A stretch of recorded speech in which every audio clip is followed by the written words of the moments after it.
Bom, eu passo a palavra, estou usando bastante. Pessoal, bom dia a todos. Eu não sou uma expert em políticas públicas, ouvi bastante interessante os pontos de vista. O que eu trouxe aqui para vocês é falar um pouquinho de toda essa complexidade que tem no Brasil, de todas as dificuldades de se trabalhar com a legislação da lei de incentivo do esporte e desse ato que existe realmente entre as comunicações das entidades públicas, privadas, do esporte de base até chegar no alto rendimento. E trouxe aqui um pouquinho da história do clube. Gostaria de apresentar em pé, se fosse possível, não tem problema nenhum, preciso do microfone. Mas falar um pouquinho vamos dizer assim, uma bolinha de cristal, né? Porque ela tem uma peculiaridade diferente, essa entidade. É uma instituição de muitos anos, a gente está aí 113 anos de existência. O esporte para Pinheiros não é uma novidade, não começou agora com um incentivo ou as Olimpíadas, faz parte da história e do DNA do clube que nasceu aí com a base tradicional alemã. São 170 mil metros quadrados de área, uma área verde de 80 mil metros quadrados no centro de São Paulo, uma área super valorizada hoje, comporta 38 mil associados e são beneficiados dessas atividades esportivas mais de 136 mil pessoas. A nossa frequência diária enquanto clube é de 6.500 pessoas, vem aumentando a cada ano. Existe interessante essa identificação do público idoso. Hoje o clube ele não tem mais um horário livre. O horário livre dele não existe, é de manhã até de noite. Várias faixas etárias frequentando o clube se demonstra realmente que existe essa mudança, né, da faixa etária que tem essa identificação e precisa das atividades esportivas. A gente tem um estacionamento hoje de 900 carros, precisamos aumentar para 2.000, por isso que tem aquela obra gigante ali do lado. Realmente não está cabendo. São 17 modalidades olímpicas que o clube investe. Cada dia nasce uma, a gente fala, meu Deus, vem mais um querendo trazer, e fica difícil a gente falar não, porque todo mundo ali é amante de esporte, a gente entende, sabe das dificuldades, sabe que se a gente não encampar, o Brasil também não vai carregar aquele esporte que pode ser um potencial, né? O bacana é que dentro disso tudo você tem uma diversidade de pessoas e uma complexidade de administrar vários tipos de esportes diferentes, mas que no fundo eles têm uma formação básica muito consistente. E isso que a gente foi identificando, é o know-how que o Clube Pinheiros foi desenvolvendo ao longo do tempo. Então hoje a gente tem praticamente 3.000 atletas da nossa base. Atletas que eu digo são atletas que estão inscritos e federados, né, em alguma federação esportiva já. Nosso orçamento aí é na ordem de 130 milhões, é uma receita dos associados, e historicamente, desses 100 anos de existência, 20% desse valor é investido para o esporte. Os associados, eles acham que isso faz parte dos valores que eles querem compartilhar, faz parte da formação e educação da família dentro do esporte do Clube Pinheiros. Aqui fala um pouquinho da infraestrutura, são 52 mil metros de quadras esportivas. Aqui tem parte desse legado que vocês estavam falando, do Pan-Americano, que houve em São Paulo. Muita coisa foi feita no Pinheiros e deixou esse know-how para o clube. Tem as piscinas olímpicas, piscina oficial de polo, a plataforma oficial de saltos. O Pinheiros é um grande polo aquático nacional. É o maior complexo de tênis do Brasil, são 24 quadras oficiais, né, uma área extensa, aí, encampando vários eventos. E uma pista de atletismo aí que recentemente foi reformada. Nossa história com medalhas. Historicamente, o Pinheiros ele tem 10% das medalhas do Brasil. Desde 1960 até 2012, sempre buscando trabalhar ciclos olímpicos da forma como é mesmo, que deve ser feito, porque assim a gente entende essa correria. Estava até comentando hoje, que eu cheguei um pouquinho mais cedo, comentando aqui com o nosso amigo Ari, da USP, que o que eu acho que aconteceu com o Brasil, por que a gente teve um desempenho inferior? É simples, muito dinheiro e pouca gente sabendo o que fazer com ele. Por quê? Porque não adianta você catar aquele atleta, olha, você vai ter a Olimpíada daqui 2 anos, você corre, agora eu vou levar você para tudo que é evento esportivo fora do Brasil. A pessoa o atleta sai da casa dele, ele não tem acompanhamento psicológico, ele sai do meio ambiente que ele está acostumado, ele faz diversas provas, entra num estado de fadiga, porque não existe o conhecimento para propiciar para ele quais campeonatos ele deve participar durante aquele período. Segundo ano de ciclo olímpico é diferente do terceiro, é diferente do quarto, é diferente do primeiro.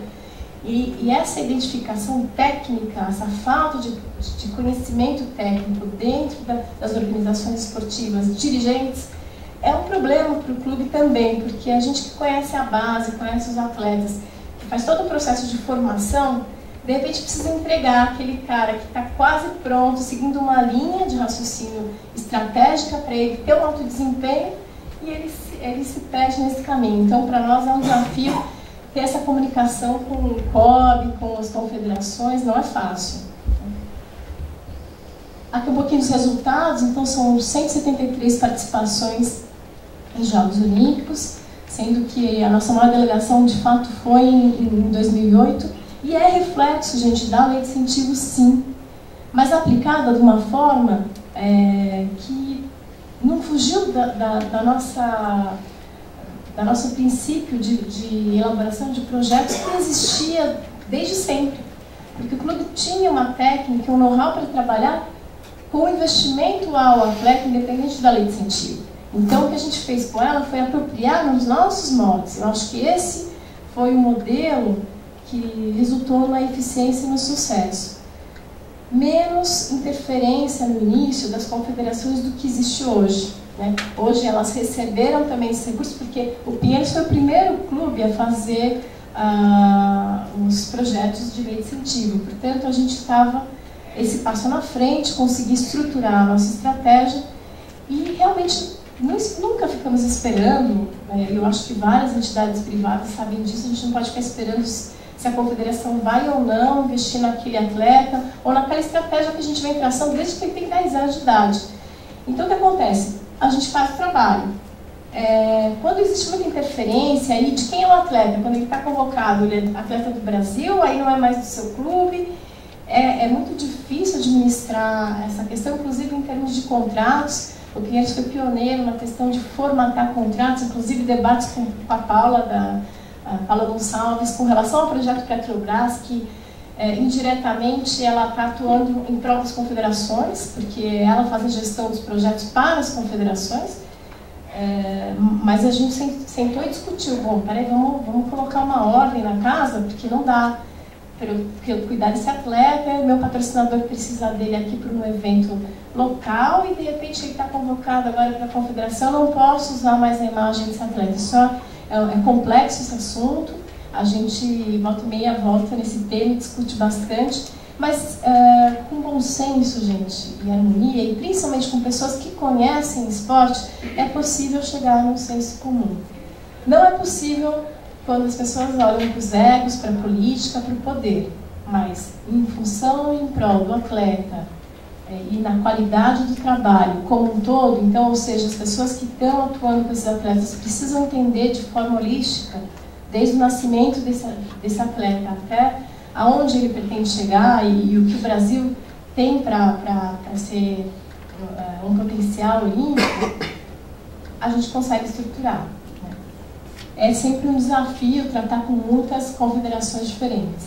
Mas aqui, assim, o COB odeia esse quadro, porque a gente brinca que a nossa eficiência enquanto Pinheiros como um país, se a gente for ver o resultado do desempenho pan-americano, o Brasil ficou em terceiro e o Pinheiros ficaria em 9º lugar se ele fosse um país, né? Tem um percentual aí de medalhas expressivo.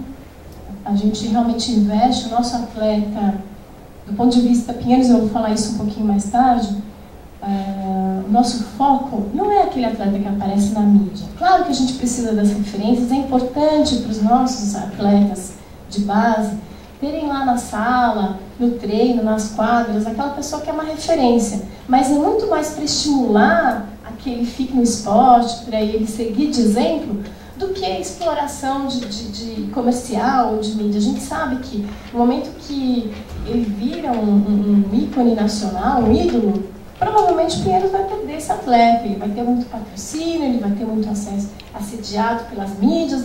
A gente sabe que o nosso papel terminou. Né? É o que aconteceu com o Cielo, por isso não existe nenhum problema, a transparência total em dizer que não cabia mais no bolso de um clube como o nosso, porque o que a gente vai investir num atleta? Um só de natação ou na nossa base de 5 mil? Né? Nossa prioridade é a formação. A gente trabalha e fica muito feliz quando eles chegam na ponta, mas não é o foco principal ficar com ele, explorar a imagem dele, não. Não é o foco principal do clube. Aqui mostra o desempenho, né, em termos de medalha de ouro. Realmente, de fato, o Brasil teve menos medalhas em Guadalajara, mas o desempenho do Pinheiros melhorou. Do Brasil não melhorou. Né? Aqui, por isso que eles não gostam muito desse quadro, mas essa é a verdade e a figura do que ocorreu. E eu atribuo isso, sim, da aplicabilidade de um dinheiro, de um recurso bem utilizado, né? Em que pese a gente também acha que sim, que teve bastante interferência, que a gente poderia ter um resultado melhor, ninguém está contente, todo mundo cobra a meta, inclusive nós mesmos nos cobramos que nosso desempenho não foi tão bom. Mas está aí, é um fato que a gente vem numa crescente. Nossa missão e visão do esporte. De Pinheiros, quando eu cheguei dentro dessa Secretaria da Lei de Incentivo, não existia assim, existia o estatuto social do clube, com a visão e a missão do clube, mas a gente precisava escrever um pouquinho, dar uma leitura para o esporte do Esporte Clube Pinheiros, o que ele pensa dele, o que ele quer ser quando ele crescer, como é que ele se enxerga. Que ano você chegou? Eu cheguei na Lei de Incentivo em 2010, mas eu venho da esgrima, dentro da seção de esgrima do Pinheiros, desde 2004 que eu atuo como diretora de esportes. Então, a minha vivência com o esporte, não só no estado de São Paulo e no Clube Pinheiros, mas a nível nacional. Hoje eu sou um membro da Confederação Brasileira de Esgrima na parte de relações exteriores. Na verdade, eu dou uma força lá. O pessoal não me meto muito na gestão da confederação, apenas ajudo eles na parte de representatividade do Brasil lá fora. E aprendi bastante, tive essa vivência do esporte internacional. Fiz aquele MOSO, que é o Management Olympic Sports Organization, tanto lá no Brasil, aqui no Brasil, através do COB, mas também lá fora. Então, minha vivência é bastante rica na questão de oportunidades que eu tive, de ver várias modalidades, não somente a esgrima. Então, mas eu nasci dentro da esgrima do Pinheiros. Então, voltando a falar um pouquinho da visão, qual que é a nossa referência? A gente quer ser, e realmente a gente fica orgulhoso quando vai lá fora e vê que o Pinheiros ele é reconhecido como uma referência na formação. E esse é o nosso objetivo, é deixar esse legado, não só para o clube, mas para o país. Porque, de um tempo para cá, realmente o esporte tomou uma dimensão diferente, né? A gente parou de apenas olhar o Pinheiros e viu, até pela demanda que chega para nós, muitas entidades públicas, estados, seus municípios solicitando. E só vocês não podem fazer, a gente tem uma área, mas nós não sabemos como trabalhar, o que a gente vai colocar, que infraestrutura melhorar. Respondendo um pouco o que o Alberto disse sobre como fazer isso, nessa coparticipação, por que o governo não coloca esses núcleos esportivos? Gente, simples, não existe pessoal técnico capacitado o suficiente. Então, trabalhar na gestão é fundamental, né? Quantos técnicos nossos lá não sabiam fazer planilha para fazer sua orçamentação de um evento? Isso é fundamental. Não adianta ter uma faculdade de educação física e parou aí. A gestão do esporte é muito maior que isso.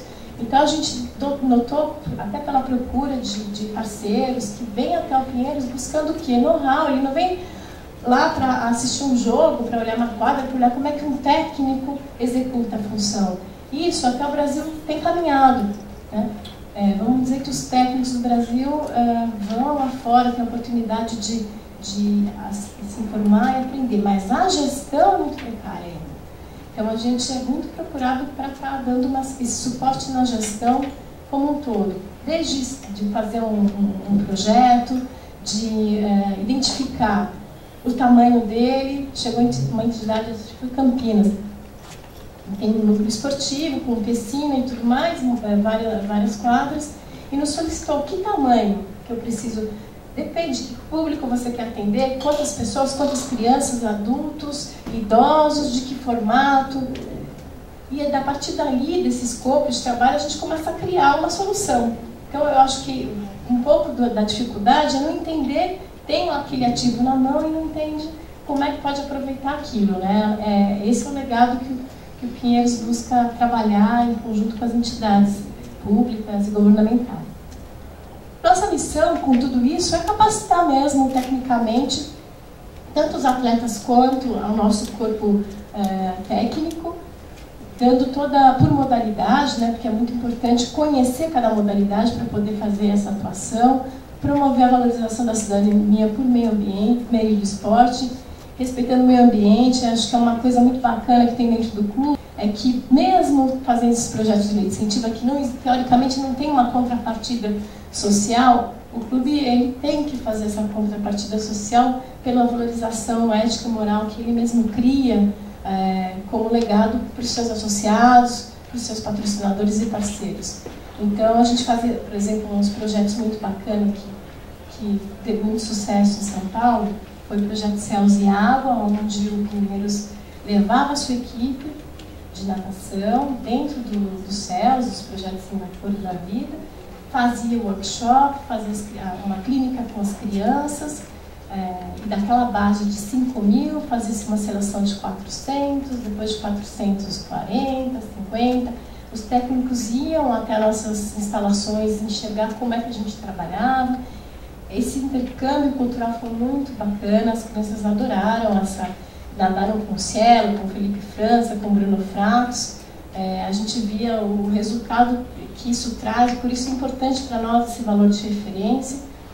E aí, a partir dali, saíram uma seletiva de 10 a 8 atletas, se não me engano, até caminhar para 4, e hoje tem 2, ou seja, a base era 5.000, né, daqueles atletas, as crianças que nunca tinham tido oportunidade de fazer o esporte.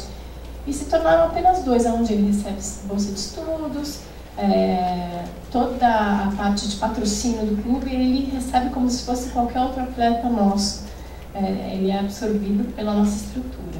Mas esse é um exemplo só. Quantos mais a gente poderia estar fazendo, né? Falta, às vezes, apoio mesmo, até a própria patrocinadora solicita isso.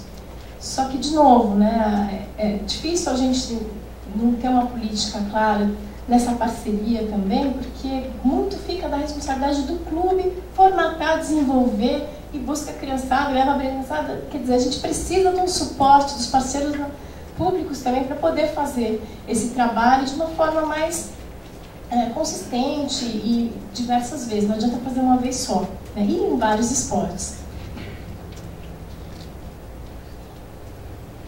Aqui falando um pouco do nosso core, né? E a gente denomina o nosso core em dois espaços aqui dessa pirâmide. O DNA do Pinheiros está no centro da pirâmide. A iniciação esportiva, que infelizmente no Brasil ela é precária, mas ela deveria acontecer nas escolas, a gente não está muito presente aqui, né? Aqui são as crianças inferior de formação pré-escolar, de inferior a 10 anos, que chegam nas escolinhas de esporte e começam a entrar na formação esportiva. E nesse trabalho, entre iniciação e formação, a gente faz um trabalho de recrutamento.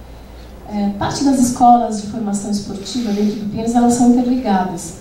Existe um modelo de escolinha de esportes que ela tem vários esportes. E eu vim dessa escolinha, por exemplo. Então tinha esgrima, ginástica olímpica, basquete, todo tipo de esporte. E a gente tem acesso a entender como é que funciona, como é que é o handball, como é que é o badminton. E depois de um ano, você entra uma parte de especialização, onde a criança fica exposta a 2 ou 3 esportes que ela tem mais aptidão e gosta. Geralmente ela gosta mais daquilo que ela tem mais eficiência. E ela entra nessa fase do Fast Track, desenvolvendo exatamente qual esporte ela vai ser um participante e um praticante. É difícil, muitas vezes esse processo aqui, ele se interliga e aí a criança desiste, né? A gente sabe que nem sempre é possível contrair ela, converter ela para o esporte mesmo, formação esportiva de rendimento, que a gente chama.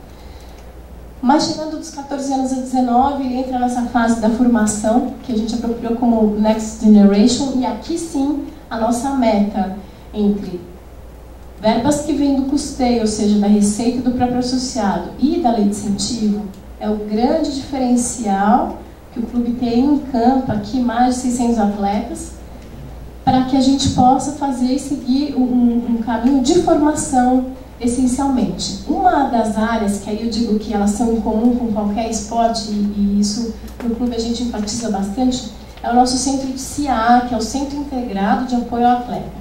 Ali a gente tem a medicina esportiva, a nutrição, psicologia, fisiologia do esporte, todo um suporte, não só da modalidade, mas o suporte periférico, né, das equipes multidisciplinares, né, para esses atletas.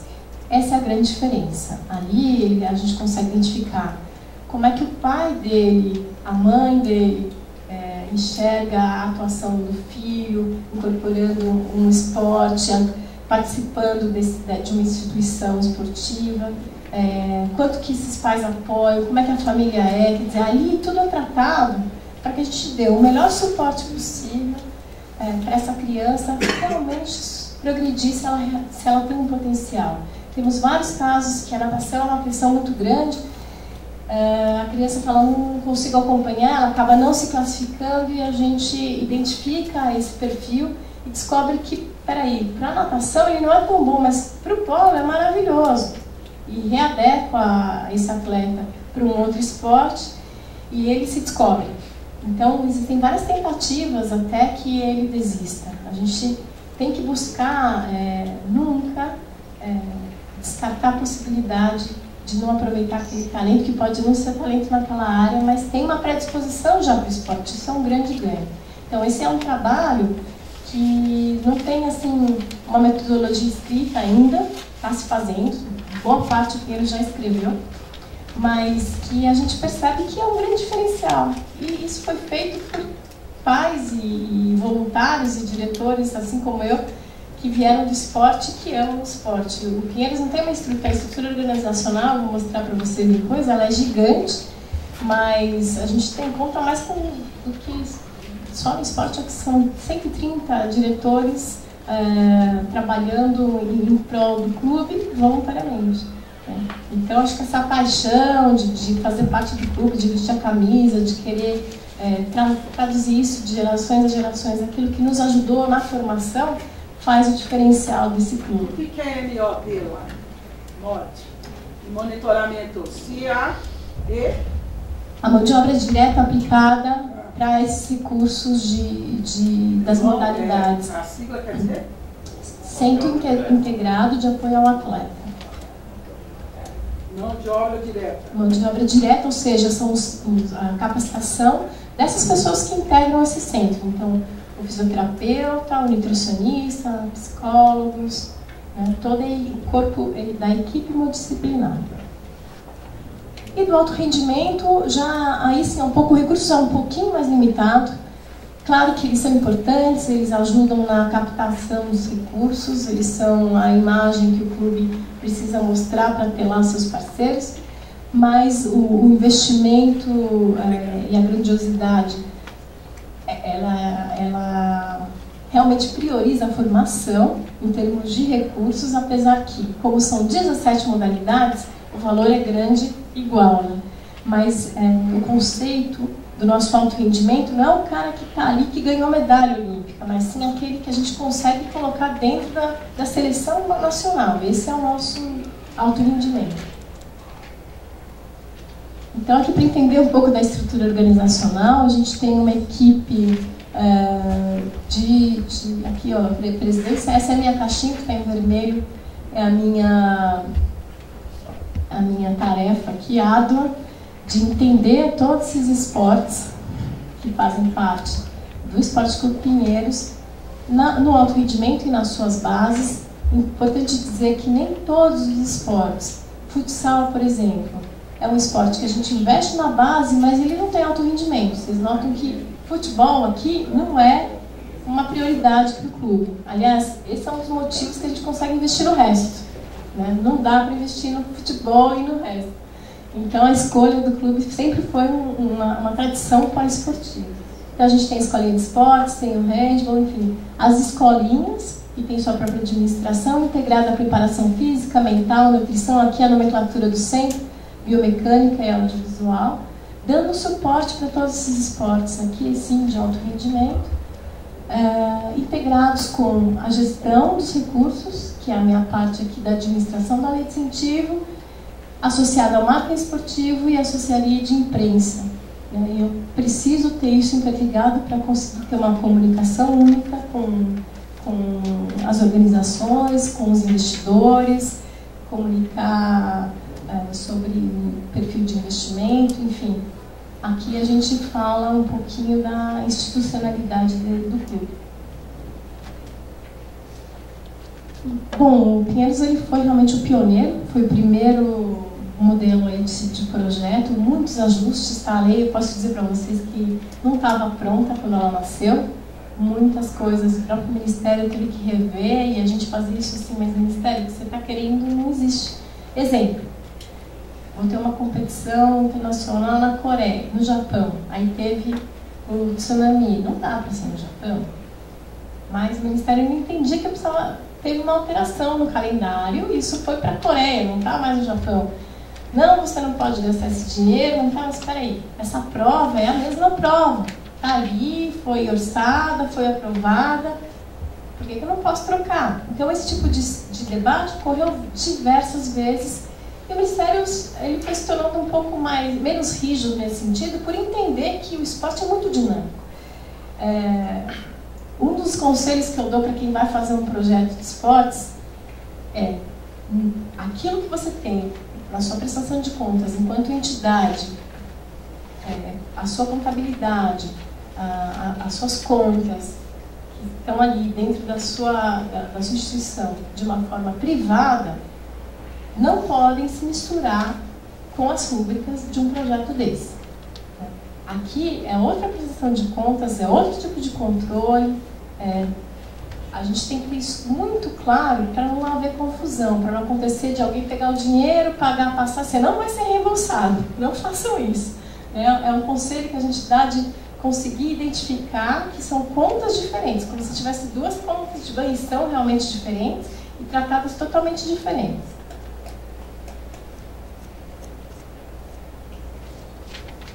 Então aqui um pouquinho da estrutura da lei de incentivo.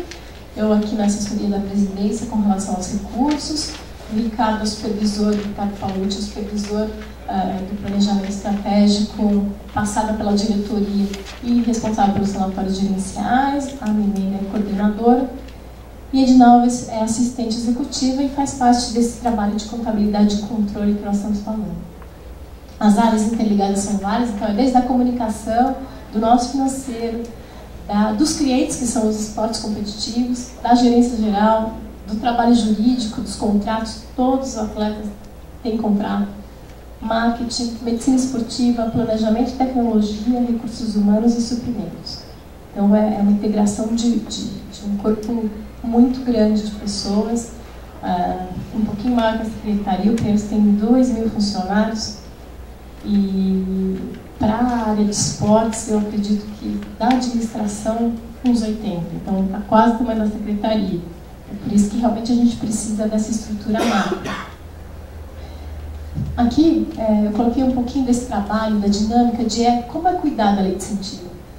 A lei de incentivo é isso, é você fazer o planejamento, orçamento, aqui está trocado, é a avaliação, é a aplicação, número 3 é a avaliação no final, e é um movimento PDCA. Ou seja, a gente tem que estar sempre controlando os gastos, orçamentos e planejamento para que você consiga realmente executar um bom trabalho. Aqui, assim, só para ilustrar numericamente falando da quantidade de atletas que são beneficiados pelos projetos, né? Então, em 2011 foram 61 atletas classificados, em 2012 nos Jogos Olímpicos 19, 3 Paralímpicos.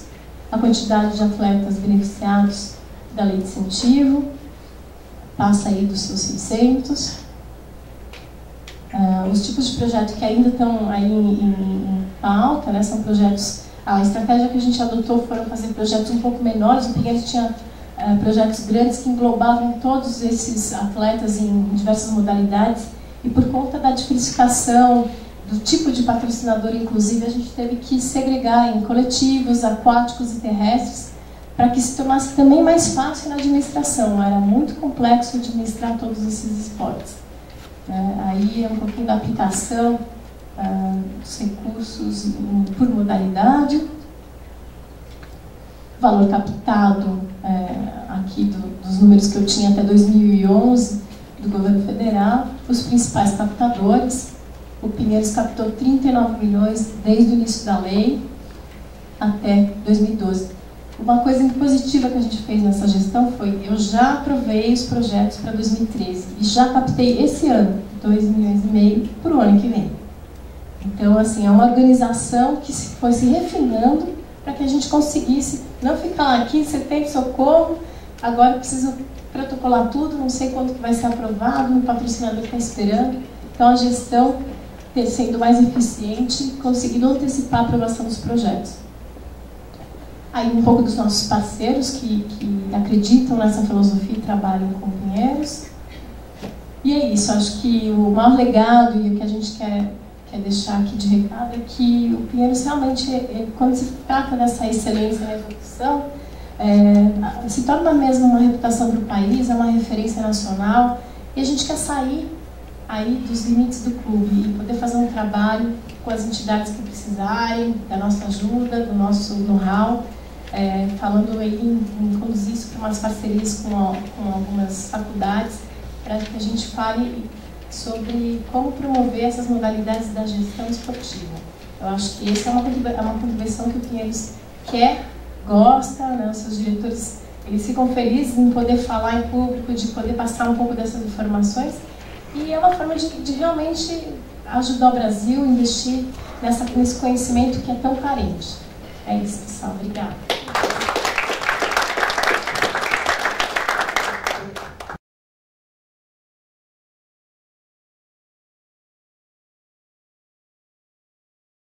Eu só queria dizer que, como eu sou de Poços de Caldas, assisti os Jogos Abertos de Poços de Caldas, até hoje o basquete do Pinheiros, o vôlei masculino do Paulistano e do Minas Tênis, o vôlei feminino do Atlético Mineiro e do Banco do Brasil, o vôlei da Pirelli lá, ainda fazem parte das melhores lembranças que nós temos lá na cidade, que vamos saber desse trabalho amplo de vocês aí.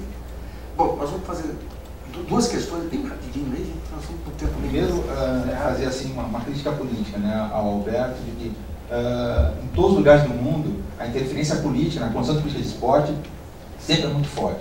A diferença é uma democracia consolidada em alguns países, e o Brasil passou grande parte da sua vida política em uma ditadura, cria um aviso muito grande, né? Eu sou formado em educação física, eu trabalhei com escola, com autoeducação física há 20 anos, faz 2 anos que eu sou professor de uma universidade no Nordeste, né? E a minha área de investigação é políticas públicas, por isso que eu estou aqui, por isso que me senti atraído pelo tema que dessa palestra aqui. Então, assim, eu avaliei algumas coisas sobre a lei de incentivo no governo federal, pegando os dados de 2011. Por exemplo, nós temos o total de recursos aprovado para captação em 2011 para o desporto de participação foi 15% apenas. Desporto educacional, 18%. Desporto de alto rendimento, 67%. Ou seja, é inversamente proporcional ao que nós precisamos realmente fazer em termos de políticas públicas de esporte. Vamos a um outro exemplo. São Paulo, o Sudeste, né, sozinho, foi responsável em 2011 por 80% dos projetos aprovados para captação. São Paulo e o Sudeste e o Sul são responsáveis por 94,43% do total de projetos aprovados. Ou seja, como fazer política pública quando há uma concentração violenta dos recursos, né, na região sul e sudeste. Nordeste, onde eu venho, eu sou professor da Universidade Federal do Vale de São Francisco, sediada no coração do semiárido nordestino, o semiárido mais populoso que existe no mundo, né, recebe apenas 2,14% desses recursos. Aí vamos a São Paulo. São Paulo sozinho, o estado de São Paulo, conseguiu aprovar para a captação 271 milhões. O Nordeste todo, 11 milhões. Ou seja, é 24 vezes mais do que o Nordeste. Aí vamos pegar a lei, o decreto, artigo 4, parágrafo único, né? Diz: poderão receber recursos destinados à agricultura social por meio de esporte, preferencialmente comunidades de vulnerabilidade social. A minha região não é preferencialmente, é uma região vulnerável e que recebe muito pouco recurso. Qual é a resposta que nós temos enquanto universidade? A minha universidade é uma universidade nova, faz 7 anos, e nós tivemos uma disputa interna muito forte, e o projeto dessa equipe era tornar a universidade um instrumento de política pública dos governos estaduais e federais da região. Né? Nós temos o reitor mais novo da Universidade Brasileira. O que nós fizemos? Aí vem a questão da expertise que a colega falou. A universidade reuniu alguns municípios e ela ajudou, assessorou e cadastrou exatamente 21 milhões em projetos. Isso é o dobro do que o Nordeste todo fez durante 2011. A grande questão agora, que aí não é uma questão apenas política, é que queremos ver agora qual é a posição do empresariado. Por quê? Falar dos políticos é fácil, né? Esperamos aprovar os projetos, vamos ter o projeto aprovado, e qual é o papel dos empresariados nessa discussão? Ou será que interessa a algum deles apenas estar na região do centro, né, São Paulo, região sudeste, região sul, né, e quantos efetivamente terão interesse em investir em projetos educacionais, que todos esse dinheiro são em projetos educacionais. Então, assim, é muito mais complexa. Primeiro, há um instrumento para a gente poder fazer a política pública, né, mas há uma distorção hoje muito grande na utilização desses recursos que acaba impedindo que nós possamos construir. Então, a universidade se colocou como parceira do governo, nós estamos assessorando os municípios, né, mas queremos ver agora, assim que aprovado, se nós vamos conseguir ter acesso ao empresariado para conseguir esses recursos. Sugestão. Pegue as empreiteiras que estão trabalhando nas obras de transposição, empresas públicas, tipo Petrobras e tudo, e uma outra sugestão, cria um departamento de marketing cultural, esportivo, porque o desafio é esse. O que eu posso dizer em relação a isso, respondendo um pouco dessa questão, é que as empresas, elas não querem só um projeto aprovado. Elas querem excelência na execução. Elas querem saber se esse dinheiro vai ser bem usado. Então não adianta ter só o projeto, ele ser lindo no papel e na hora da execução esse recurso não for bem aplicado. Por isso a gente sente essa demanda crescente na busca por orientação e conhecimento para se fazer um projeto realmente vencedor. Porque se ele não trouxer algum retorno de imagem dessa marca que vai estar investindo nesse projeto, enquanto papel social, mesmo sendo um projeto de esporte, as empresas sim se preocupam, elas querem e fomentam e até muitas vezes nos questionam para aumentar essa parte de contrapartida social. Então eu acho que isso existe, é premente, elas querem, só que elas querem saber quem está ali todo dia controlando, porque todo recurso que entra precisa ser bem usado. É mais fácil ter retorno social numa cidade de 10 milhões de habitantes e o retorno social numa cidade de 5 mil habitantes que a gente quer construir é diferente, né? Então qual é o compromisso para esse projeto? Eu acredito que tenha, né? De novo, assim, as entidades, como elas são nacionais, muitas têm filiais no estado da Bahia, em todo o Nordeste, existe sim essa, inclusive eles falam, puxa, você não tem um CNPJ aí na Bahia, ou Pernambuco, para a gente poder fazer um trabalho... O resultado aí não é... O marketing não vai ficar restrito à comunidade, mas vai ser um cartão de visita da empresa para outros Então, o que falta é a excelência na execução. É isso que a gente pode... Bom, vamos para... Só uma complementação. O número de projetos também que ingressam da região Nordeste é muito pequeno. Exatamente. Qualquer coisa própria. Além eu sou do governo estadual, mas eu sei que no federal Eles têm uma equipe grande para analisar esses projetos, e esses números que o professor mencionou realmente são reais, né? Mas nós teve um projeto de 1 milhão só, acabou. Posso dar uma sugestão para o Clube Pinheiros e os demais clubes? A saúde, ela montou um modelo muito interessante, tanto aqui em São Paulo quanto lá no Brasil, de pegar os grandes hospitais, que são gerenciados aqui de uma forma extraordinária, pegar o conhecimento dos grandes hospitais e levar para todo o país através de educação à distância. Eu acho que o papel dos grandes clubes aí, usando a educação à distância e usando a estrutura de universidades federais, que eu acho que é uma estrutura que tem que ser muito bem aproveitada, porque elas estão instaladas aí em locais, vão ser fatores de dinamismo da região muito mais do que, aliás, não muito mais, vão ser aquilo que a USP foi aqui há tantas décadas. Estava até comentando exatamente sobre isso, que o clube tem o conhecimento da excelência na prática e precisa transmitir esse conhecimento para que a aplicabilidade seja eficiente. E daí entra a vulnerabilidade maior, que é a falta de um ente, que seria talvez o Ministério, para poder fazer toda essa amarração. Eu queria agradecer muito aí aos dois pacientes. Acho que nós tivemos aí mais uma rodada muito interessante, vai ter um material ótimo aí para... Inclusive, como eu sou pesquisador da área, eu estou lançando um livro sobre políticas públicas para o ano que vem. Inclusive, vou começar com alguns palestrantes aqui, inclusive tem participação de ingleses, né?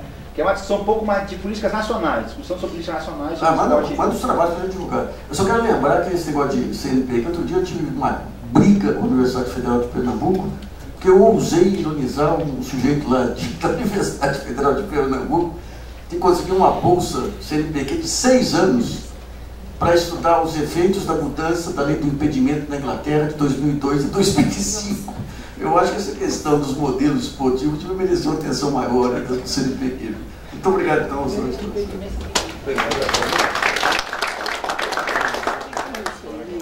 Mas essa foi...